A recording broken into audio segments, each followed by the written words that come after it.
Respected Sudhir Babu, Dr. Sangeeta Reddy, good friend Uday Shankar,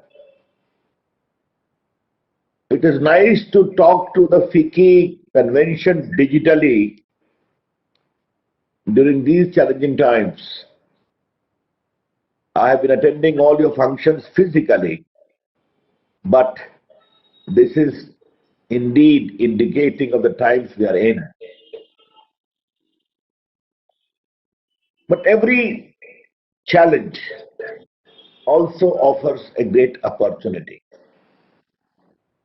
Before I outline that as to what we did, how we handled the challenges of the COVID, very briefly may I convey to this August gathering as to how the digital India ecosystem, which we conceived, which we finalized, which we sought to put on the ground, created a great enabling atmosphere to face the challenge of COVID.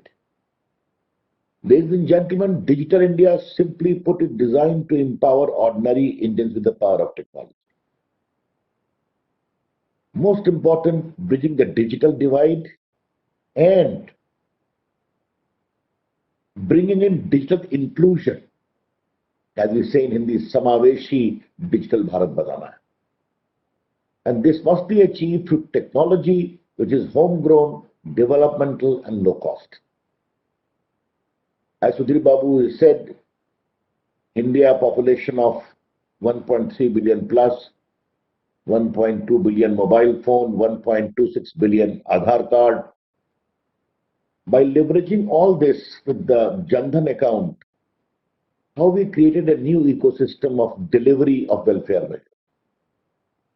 In 440 government schemes, nearly Government of India and states, we have delivered 13 lakh crore in the last 5.5 years to the bank account of the poor, Manrega payment, gas connections subsidy, food subsidy, etc. And you know how much we have saved? 1,70,000 crores, which used to be pocketed by middlemen and fictitious claimants. During this COVID, we sent close to 70,000 crores in the bank account of the needy, which was required to help them overcome this crisis. We have sent close to 1 lakh crore to 10 crore farmers in the entire Kisan Samman Nidhi, whereby we give the 6,000 rupees every year, 2,000 every quarter. The inclusive character of Digital India, which we had conceived, could ultimately reach the common people's life through digital delivery without any middleman. When the COVID came, the issue posed a serious challenge. And then we came with the idea of work from home.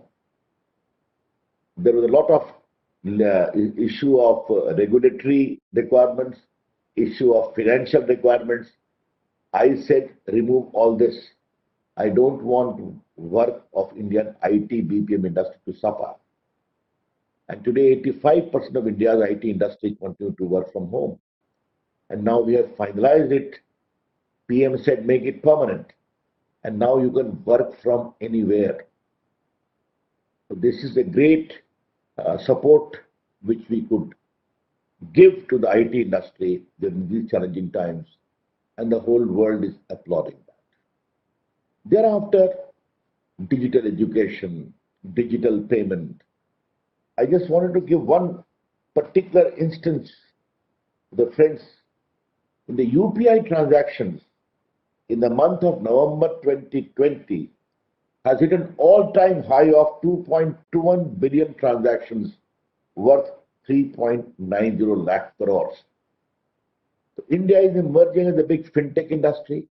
UPI again homegrown, Aadhaar again created by Indian scientists. This whole GSTN again created by Indian entrepreneurs. Ayushman Bharat, the digital payment of 5 lakh to the needy people of the country for medical health care, again being managed digitally. The Prime Minister announcing from the ramparts of Red Fort on the 15th of August, I want to have a digital health identity card for every Indian. Now you see the entire ecosystem. Digital public platforms being created with the effort of Indian entrepreneurs, Indian mind, Indian industry, homegrown, low cost, and delivering all the entitlement to the people of the country.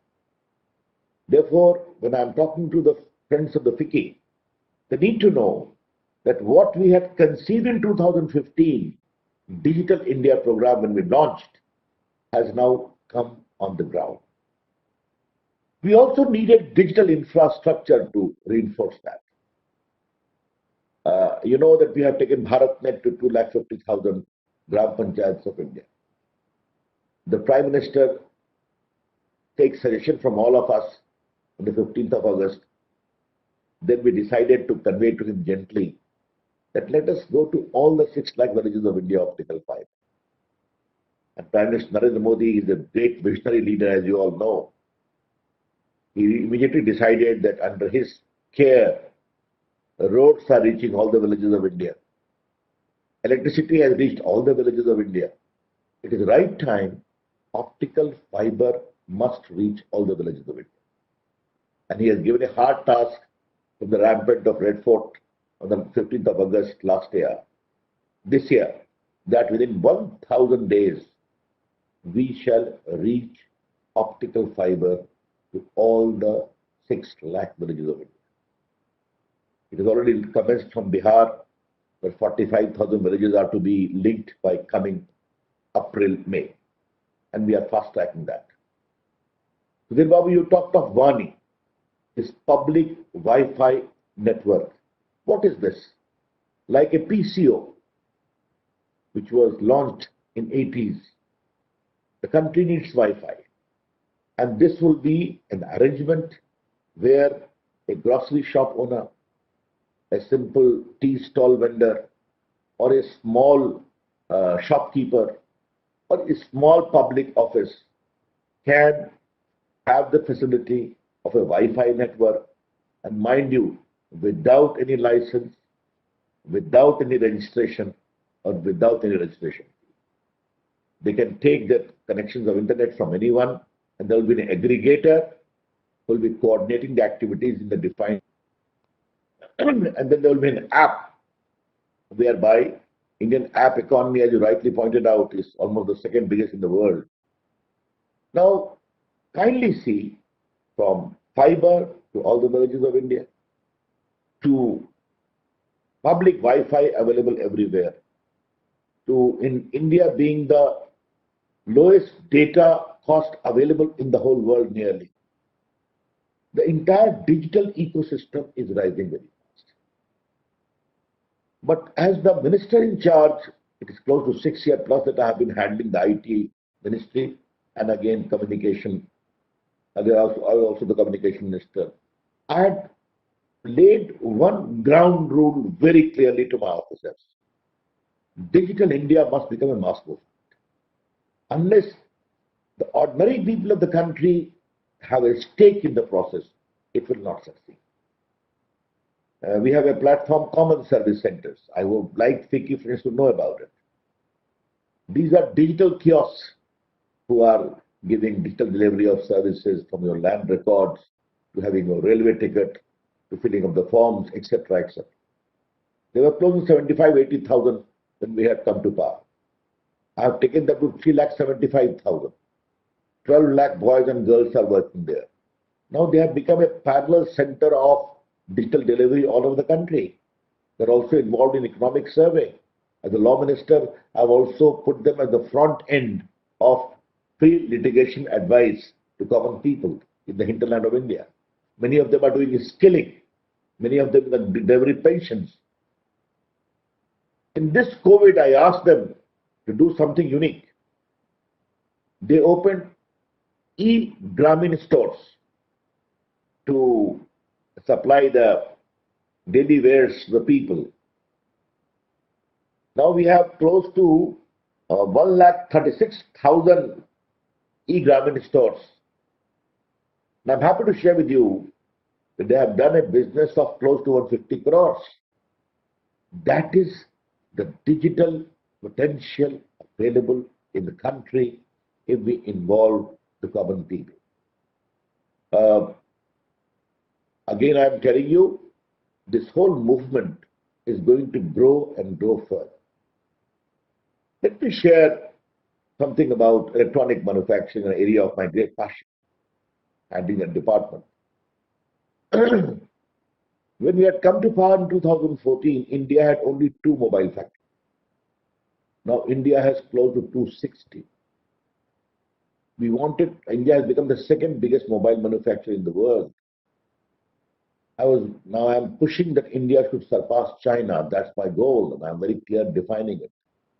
PLI is designed to propel India's stature, ease of doing business availability, leadership of the Prime Minister, a visionary leader, to showcase India as an alternative manufacturing location. PLI, which is production linked incentive, is designed to enable global champion company to come to India and make Indian company nationally champion and competitive. I'm very happy to tell you it is basically export oriented. Come manufacture in India, export outside and earn the incentive. I announced this scheme in April 2020, height of COVID. The last day was 31st of July for filing the application, again height of COVID. And we received top 5 global champion company came to India, including for components, for mobile manufacturing, including 5 Indian companies.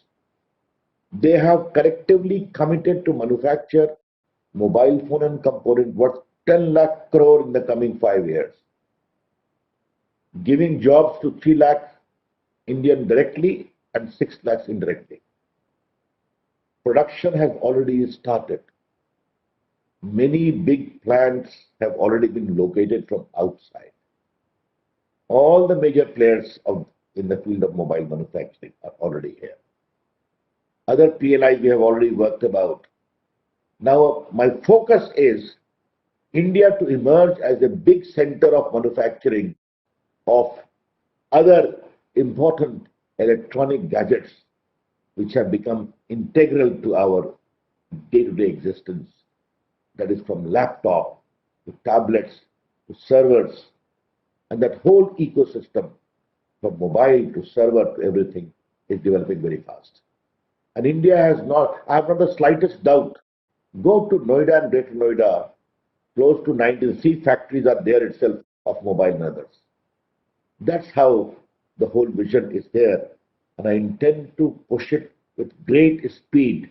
That is my assurance to PG friends. What's the future? The future is 2.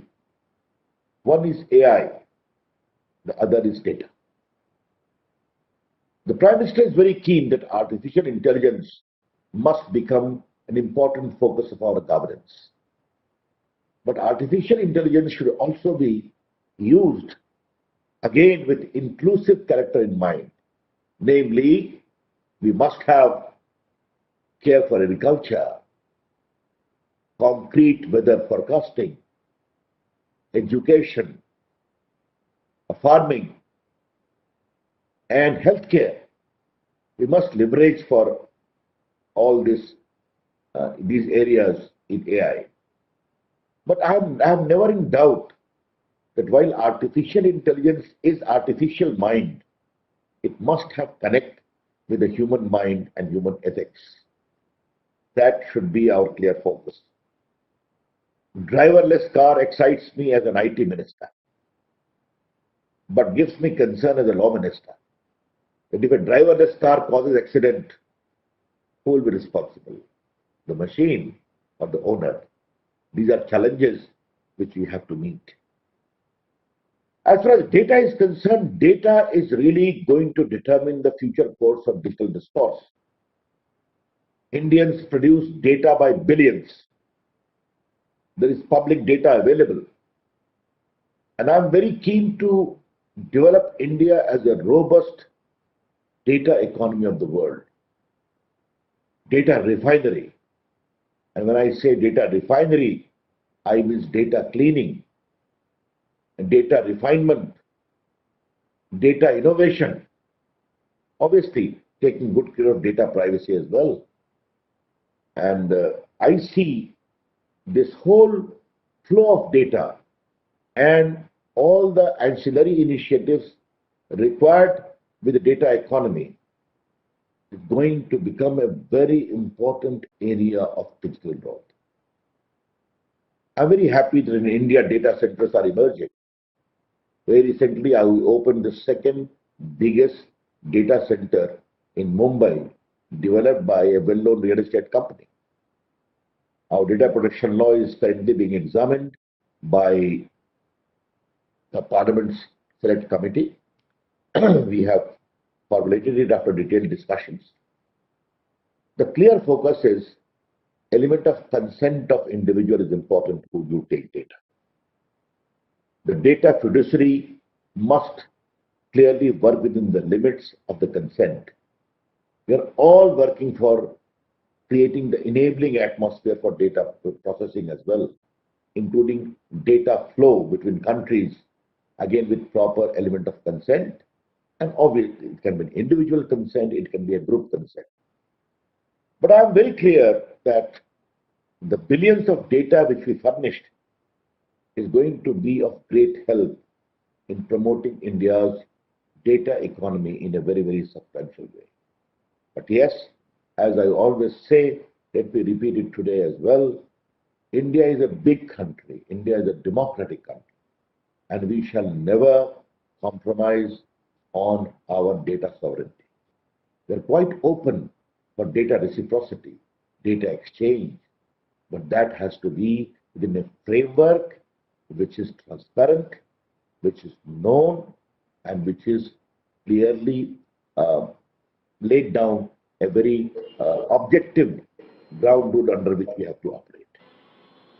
I am quite sure as UPI has succeeded, as GSTN has succeeded, as digital healthcare is working on the ground, as Aadhaar has worked as a digital identity to supplement the system. Similarly, in the data economy also, India has a great future to ultimately convey to the world. Well, ladies and gentlemen, when I had taken charge of this department and when Digital India started, we had two challenges before us. And let me share that before you. The first was challenge and also opportunity. Indian IT firms have done very well in servicing the global digital ecosystem, 500 Fortune companies. That was there. What road Digital India must take? Then, as I said in the very beginning, Digital India will have two components, empowerment and inclusion. And let me tell you, apart from the digital delivery of services, today India has become the second biggest startup movement in the world, or third probably. Now I'm taking this whole system, ecosystem, to the hinterland of India, to the kasbas of India, the small towns of India. BPOs in many small towns have started working. Now I have come with a new scheme, Chunoti. What is Chunoti? To tap innovators in the small towns of India, give them exposure to venture capital, to market, to assistance of law, and also giving them 25 lakh rupees of seed money to proper selection. So that from young people, from villages, from Gram Panchayat to small towns who have a dream, उनके ख्वाब हैं, उनके ख्वाब को पंख मिलने चाहिए, digital पंखों के, ये मेरी सोच है. And that we have already finalized. You may have seen also in video conferencing, we have selected India's talent. They have given award. Many of them have started working also. So this whole ecosystem is working, whereby this digital empowerment with inclusive character in focus must remain our main objective. And I'm very happy that whether it is electronic manufacturing, whether it is digital infrastructure, whether it is promotion of entrepreneurs through startups, all are working very well.